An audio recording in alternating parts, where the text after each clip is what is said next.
Сайн бацгаана та бүхэнд энэ өдрийн мэндийг хүргэе. За манай өнөөдрийн соёлын үндэсний подкастт Бурхан багшийн дүүцэн өдрийг тохиолдуулан нийслэлийн 112 дугаар сургуулийн захирал Бишра зэж байна. За тэгээд өнөөдөр тантай бол ерөнхийдөө Бурхан багшийн дүүцэн өдрийг тохиолдуулан Бурхан багшийн дүүцэн өдөр гэж яг юу гэж байгаа. За энэ өдрүүд хэдэн үеэс хэдэн монголчууд тэмдэглэж эхэлсэн гэдэг талаар хэрэгтэй ярилцахаар ирсэн байгаа. За тань эхний асуулт нь болохоор Бурхан багшийн дүүцэн гэдэг нэг үг байгаа тийм. Энэ нэр нь яг юу гэсэн юм бол? За та бүгдэд энэ өдрийн мэнд хүргэе. Яг дүүцэн өдрийн бас мэнд хүргэе.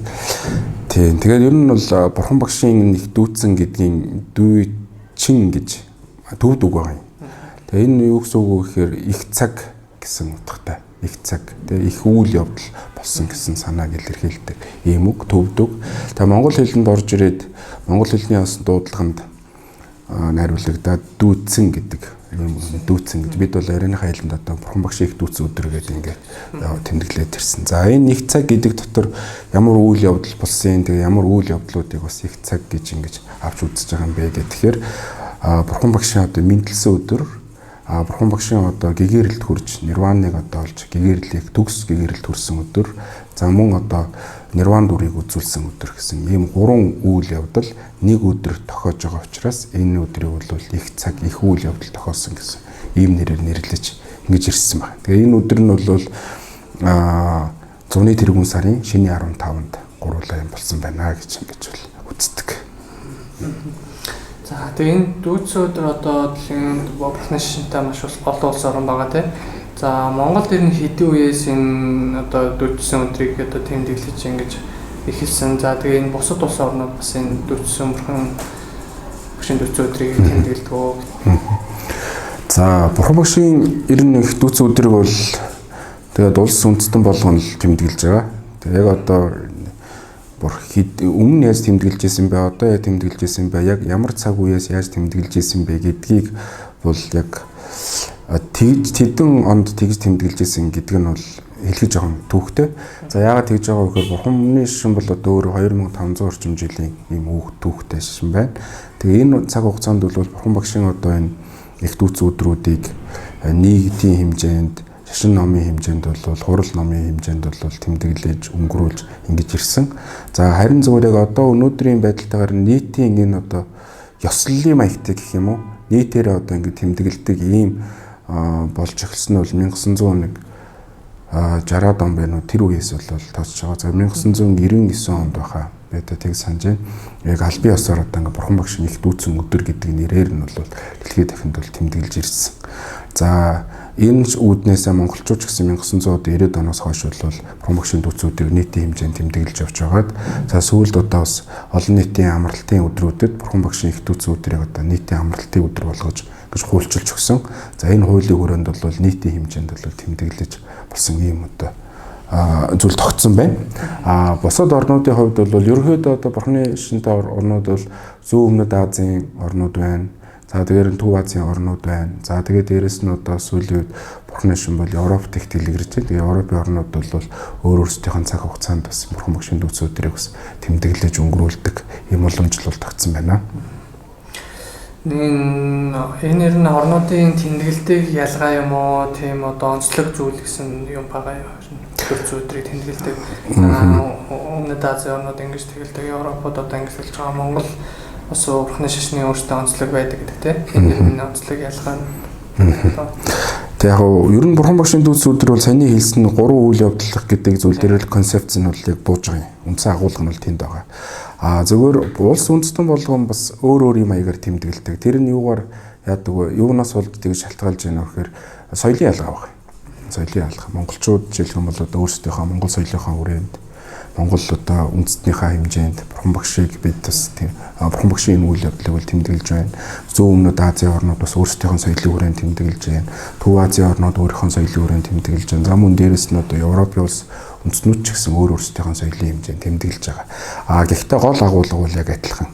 Саяны 3 зүйл дээр одоо нирван дүрийг үзүүлсэн, мэндэлсэн, төгсгийгэрсэн гэсэн энэ 3 зүйл дээр бол фокуслаж ингэж бол тэмдэглэж байгаа. За Бурхан багшийн дүүцэн өдрийг бас тэмдэглэж байгаагийн нэг шалтгаан нь бол яг шашны баяр гэхээсээ илүү ер нь энэ буудтаа гэдэг нэг хувь хүнтэй илүү холбож үзүүл бас их зүгээр гэж ойлгож байгаа. Энэ өдрийг бол одоо хүмүүс тэмдэглэхдээ нэг өдөр нэг амар амгалан бай гэж. Амар амгалан бай. Бид цагаан сарыг бид бүгдээрээ тэмдэглэдэг шүү дээ тийм. Монголчуудын одоо Монгол үндэсний одоо том баяруудын нэг цагаан сар, наадам гэдэг баярууд байдаг. Тэр өдрүүдээр бид бол цагаан сараа шилжих юм бол одоо хамгийн сайн сайхан үгийг бие биендээ хэлдэг, золгодог тий. Бие хэл сэтгэлээрээ нэг амар амгалан байдаг тийм ээ. За тэгвэл энэ Бурхан багшийн дүүцэн өдөр муу адил. Тэр шашинтан байх эсвэл шашинтан бус байх гэдэг бол нэг тийм хамаатай зүйл төдийлөн бол биш. Буудтаа гэдэг юм түүхэн хүн байжээ гэж. Энэ хүн бол одоо хүн төрлөختөнд энэ гэгэрэл нирван тэр дотроо нэг сэтгэлийн гэгэрэл, оюун ухааны гэгэрэл гэдэг хоёр зүйлийг одоо үлдээж өгсөн хүн төрлөختний одоо өв санд үлдээж өгсөн юм том багш хүн байна. Тэгээ энэ хүн бидэнд юу хэлвэ гэж. Тэ хүн төрлөختөнд юу хэлвэ?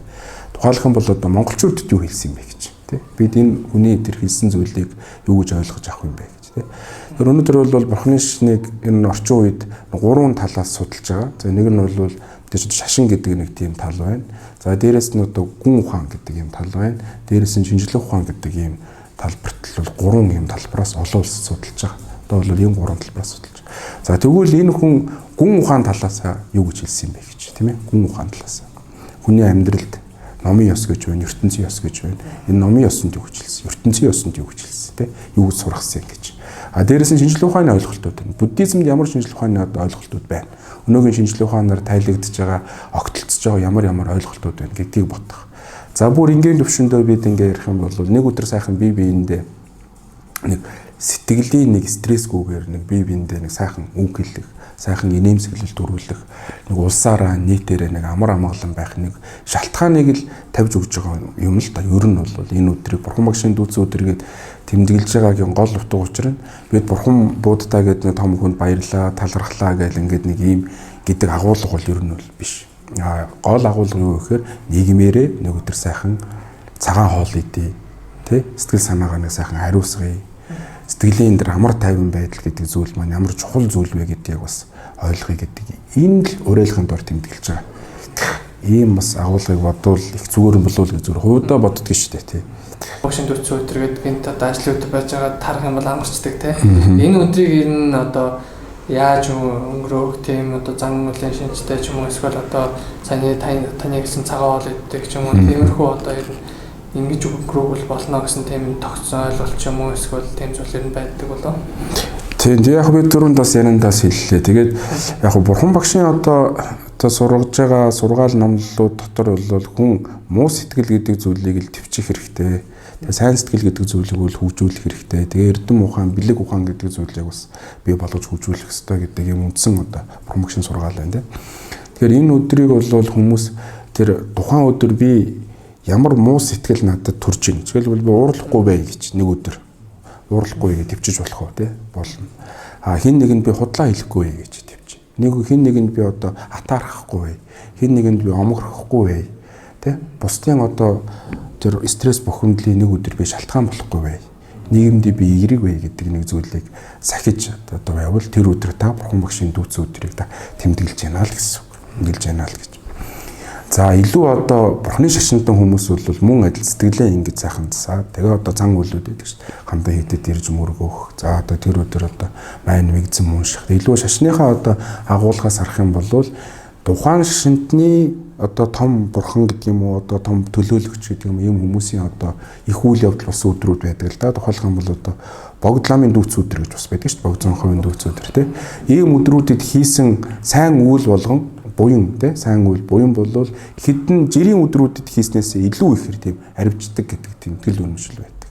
Тэгэхээр Бурхны шашинтан хүмүүс бол яг энэ итгэл үнэмшлээр хандаад тухайн өдөр цагаан хоол иддэг тий махан хоолыг бас төвчдөг, цагаан хоол иддэг. За ингээд одоо эргэл мөргөл хийдэг, буян номын талд одоо бас нэг өдөр шамддаг. Ийм байж бол. За энгийн хүмүүст үл түрүүн хэлсэн да шашинтан ба шашинтан бус байхаас үл хамааран энгийн хүмүүс байх юм бол нэг өдөр нэг сайхан амар амгалан тайван Тэр өдөр бол олон нийтийн одоо амралтын өдөр учраас ямар нэгэн ажил байхгүй. Ажлын одоо бухимдал, стресс, нийгмийн стресс, бухимдал гэдэг зүйлүүд байхгүй. Тухайлбал сая одоо бид Улаанбаатар хотын марафон гэдэг нэг өдөр хийлээ шүү дээ. Машинг өдөр байлаа. Хотоороо сайхан амар амгалан байлаа шүү дээ. Тэр өдөр бүр үнэхээр одоо ад жаргалтай байлаа. Хотынхон яг тодорхой бүст хийсэн ч гэсэн тэр өдөр бол өдөр болгон ийм байдаг бол бид ямар амар амгалан бай тээ. Түүнтэй адилхан одоо өдөр болгон энэ бурхан багшийн дүүцэн өдөр шиг ийм сэтгэл зүйтэй байвал яах вэ гэж. Бурхан багшийн дүүцэн өдрийг хуулиар тусгаалсан нэг өдөр гаргаж ингэж тэмдэглэж байгаа нь тэр сэтлийг л төрүүлэх гэдэг хүмүүст. Өдөр болгон нэг ийм сайхан байж ус болох юм биш үү гэж. Тэгэхээр ганцхан тэмдэглэлт өдөр сайхан байгаад бусд өдрүүдэд тэгвэл бурхан багшийн дүүцэн өдөр шиг байж болох юм уу гэвэл болно гэж. Өдөр болгон бурхан багшийн дүүцэн өдөр шиг байж болно. Өдөр болгон одоо Улаанбаатар хотын марафонтой өдөр шиг ийм сайхан гэгээлэг байж болох боломж бидэнд байгаа шүү гэдгийг л энэ өдрийн одоо гол концепц нь энэ байх гэж би одоо ойлгох. Тэг хүмүүст ойлгуулах, бие биендээ сайхан үг хэлэх. Өнөөдөр манай нийгэм дотор одоо болж байгаа хамгийн том зүйл бол бид энэ сэтгэлийн зовлон гэдэг юмд бүгдээр одоо унцаад сэтгэлийн асуудал. Удамжинд явж байгаа та зүгээр санамсаргүй нэг хүнд санамсаргүй байдлаар нэг үг хэлэхэд тэр хүн тэр үгийг шууд тусгаж аваад сэтгэл нь шууд хөдлөл сайн ч бай муу ч эрх зүйлэл ерөөсөө байхгүй. Бид рационал сэтгэлгээ гэдэг зүйл ерөөсөө. Энэ хүн яагаад надад ийм зүйл хэлв? Яагаад ийм болсон юм бол гэд бодхосоо ил урдаар сэтгэл нь хөдлөлтөнд төрүүлж гарч ирээ явчихдаг. Тэгээ бид сэтгэл хөдлөлөөрөө бүхэл өдөр тутамдаа асуудалтай ингээл тулгарч идэг юм болгодог. Одоо бид нар ингээд харуул хүний бие махбодыг ингээд харахаар бид бол дорж гэдэг хүнийг юугаар нь төсөөлж өгнө вөхөр ерөөсөө бие махбодоор нь шууд бүрэн тэр хэлбэрээр нь төсөөлөд байгаа шүү. Гэтэл доржийн тэр бие дотор байж байгаа сэтгхүү сэтгэл тэр нүдэнд үл үзэгдэж гарт үл харагдах тэр зүйл нь тайван амгалан ямар байхаас шалтгаалаад доржийн биеийн үйлдэлүүд гарч ирээд байгаа байхгүй. Тэгэхээр бид нар бол одоо ингээд өдөр тутамдаа доржтойд харж ийн ингүүтэл доржийн бие махбодыг хараад байгаа болохоос биш яг доржийн яг үнэн мөн чанартай сэтгхүүтэй л харж байгаа. Тэгээ тэр сэтгхүү маань амар амгалан илүү одоо гэгээлэг илүү учир шалтгаанчтай альва нэгэн зүйлд ийм байдаг болвол бидний амьдрал бол өнөөдөр гарч байгаа энэ их зовлон бэрхшээл бол төдийлөн багаснаа. Тэгээ одоо сая бол тэгээд байгаа шүү дээ. Одоо улсаас нөгөө захимжуулаад ингээд үйл ажиллагаа явуулаад ирэхээр нэг хүн дээр ирж байгаа одоо нөгөө цаасан бичгээр бүрдүүлэх тэр ачаалал тэдэн хуваар буурж ийн гэж тийм үзүүлэлт гаргаад байгаа шүү дээ. Тэгвэл бид сэтгэлийнхаа тэр ачааллыг бууруулаад эхлэх юм бол амьдралын чанарт тэр маань яаж нөлөөлөх юм бэ гэдэг ийм зүйлийг л энэ бурхан багшийн их дүүцэн өдрөөр л нийт хүндрэлтөнд уриалж байгаа юм зүйл. Тэгээ энэ зүйл ганцхан бурханы шашинтнуудын баяр өрөөсөө биш байх юм. Хүндрэлтөний баяр тэмдэглэдэг. Хэдүүл амар амгалан сайхан бай. Тэг ийм л уриалган болов гэж би одоо хуулийн бас үзсэн. Тэгээд бас тодорхой ганц нэг бас хуулийнх нь ямар үндслээр бас ийм зүйл хууль бас боловсруулах шалтгаан болсон. Ингээд хүмүүсээс нэлээд асууж тодруулж утсан. Тэгээд иймэрхүү л санаа хэлдэг юм бил. Ийм санаа хэлчихлээ тэр. Тооны өдрээр нь нөгөө та сая ганданд бас ирээд нөгөө яаж болно гэж энэ гандангийн үйл ажиллагааны 25 дээр ямар үйл ажиллагаанууд болт юм болох тань. Тэг. Бурхан багшийн дүүц өдөр бол зуны ихэнх сарын шинэ 15 гэж тохиож байгаа тийм ээ. Зуны тэргүүн сарын жил бүрийн зуны тэргүүн сарын шинэ 15. Зуны тэргүүн сарын шинэ 15 гэдэг нь нөгөө бэлгийн толлолоороо хэлж байгаа. За тэгээд энэ өдөр бол аргын толлолоороо буюу одоо бидний одоо календарын толлолоор бол 5 дугаар сарын 31-ний өдрөөс тохиож байна. За энэ өдөр гандан тгчлийн хийдэд нэг том үйл явдал болж байгаа. За бурхан багшийн одоо эренсрэл гэж байдаг тийм эренсрэл гэж. Тэгээд бурхан багшийн эренслийг бол гандан тгчлийн хийдэд бол болон Монгол оронд бол залаад одоо энэ итгэхээс залж ирдэг юм уламжил тогтоод нэлээд утцсан байгаа. Сүүлийн бараг 4-5 жил залж гэнэ үү гэж одоо жил болгон энэ итгэхээс ингээд залж ирдэг. Бурхан багшийн одоо яг тэр эренсрэл эрдэнэ та залдаг. За энэ жил бол нэг том үйл явдал болж байгаа нь юу вэ гэхээр бурхан багшийн одоо 2 том шав байна. Тэгээ тэр 2 шав бол монголжибуу Шарипутра гэдэг 2 шав байдаг те. Манай Монгол одоо дуудлагаар бол монголжибуу Шарибуу гэж ярьдаг. Энэ 2 шавын бас эренсрэлийг бас залж байгаа.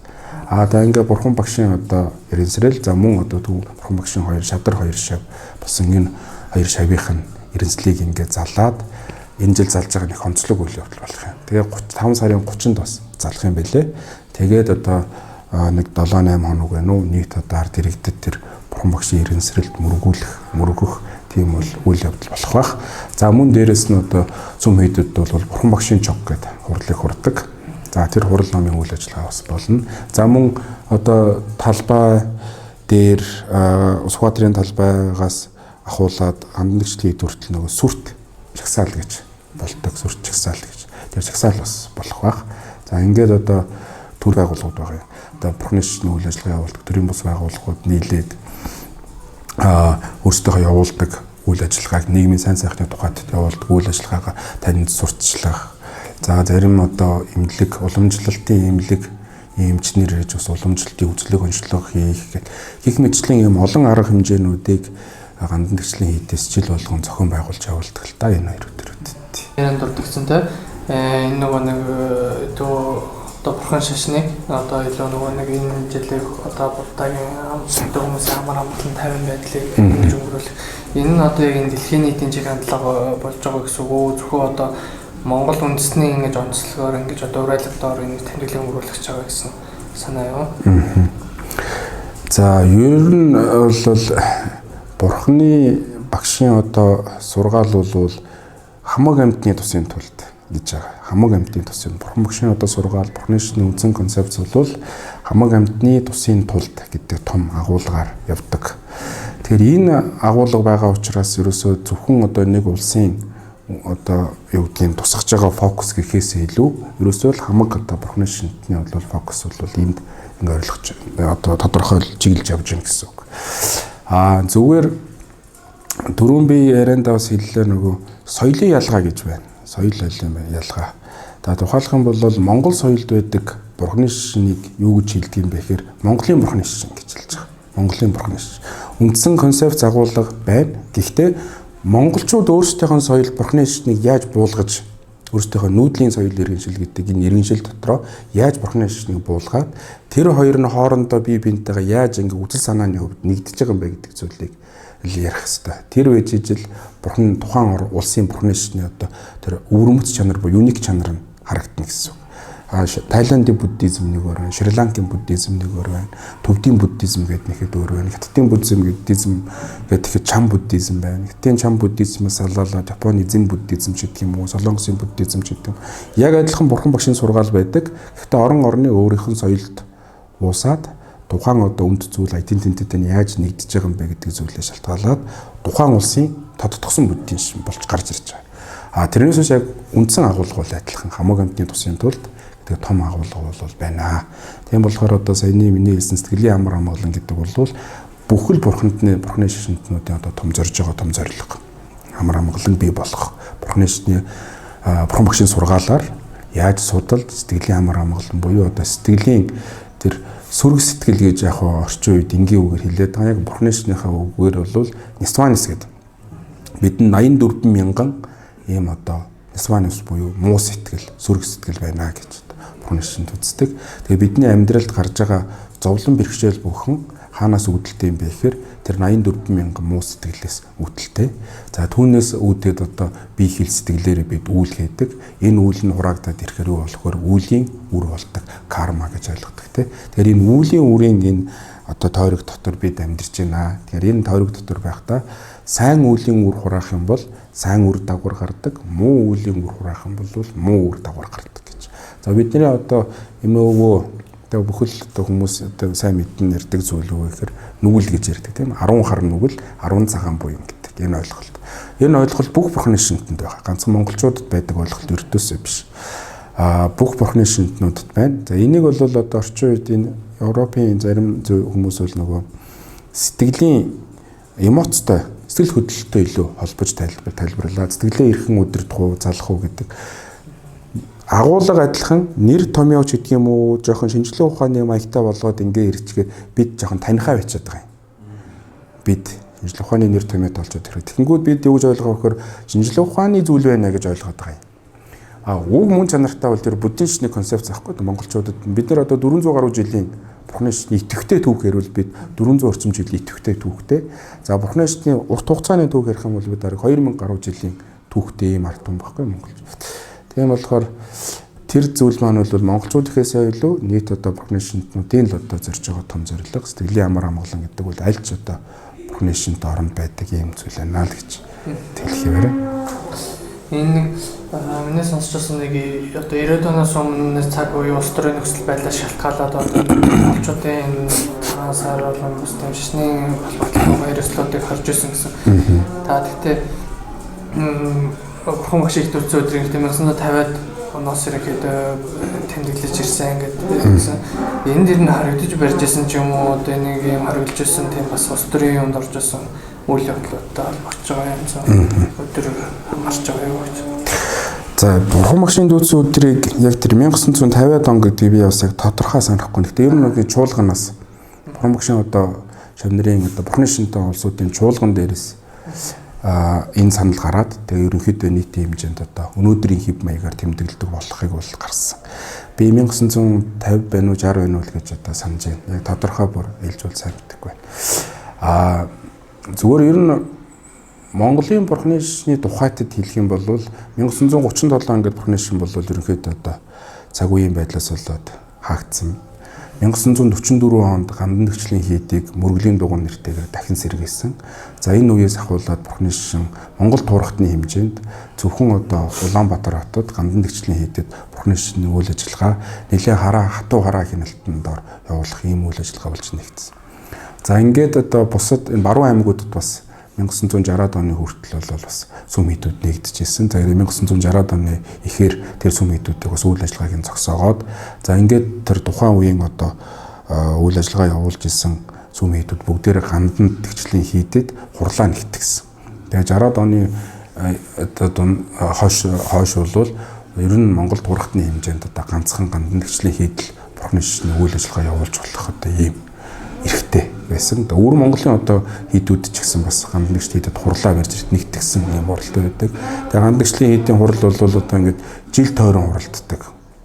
Одоо ер нь бол бүтэн жил хуралтай байдаг. Яагаад ийм их хуралтай байдаг вэ гэхээр энэ Монгол туурхтны хурлуудыг өөртөө авч ингэж хурдаг учраас шингээж явж социализмын үед тийм 1940 эд оноос 90 он хүртэл хурж явж ирсэн уламжлал нь одоо хүртэл байж байгаа учраас ийм хуралтай байдаг. За тэр үед бол яг Бурхан багшийн дүүцэн өдөр гэдэг ийм агуулгаар бол яг өнөөдрийнх шиг ийм агуулгаар бол нэг тэмдэглэдэг байсан. Гэхдээ зуны одоо тэргүүн сарын шиний 15-нд бол хурлынхаа зан үйлийнхаа хэмжээнд бол Бурхан багшийн дүүцэн өдрийг тэмдэглээд за ингэж явдаг л юм байсан. Та цагаан сартай бас холбож ярьж байна те. Цагаан сар бол бас энэ монголчуудын хувьд бол их том баяр. Нөгөө талаасаа бас Бурхны шашинтнуудын хувьд бол бас нэлээд бас юм том баяр болдог л доо. Ягаад гэвэл цагаан сарын шиний 1-ээс шиний 15-ны хооронд Бурхан багшийн 90-д хувилгаан үзүүлсэн ийм өдрүүд давхцдаг. Тийм учраас энэ Монгол соёлын цагаан сарын 15 дээрэс нь одоо Бурхны шашинтны Бурхан багшийн 90-д хувилгаан үзүүлсэн 15-аар давхцдаг учраас их чухал баяр байдаг. Тэгээ манай монголчууд бол энэ цагаан сарыг авч үлдсэн түүх бол их сонирхолтой шүү дээ. Та бүхэн бас судалж үзсэн баг тий. Малчны баяр нэг хэсэг болгоод нэгдэлчдийн баяр нэг хэсэг болгож байгаа тий. Тэгээ өнөөдөр бол одоо нийтийн ард түмний хэмжээнд тэмдэглэж байгаа юм сайхан баяр байгаамаа. Өнөөдрийн подкаст нь Монголын Бурхан багшны төвөөрөд маш тодорхой ойлгомжтойгоор за мөн Бурхан багш их дүүцэн одоо мэдээллийг өгсөн танд маш баярлалаа. За баярлалаа.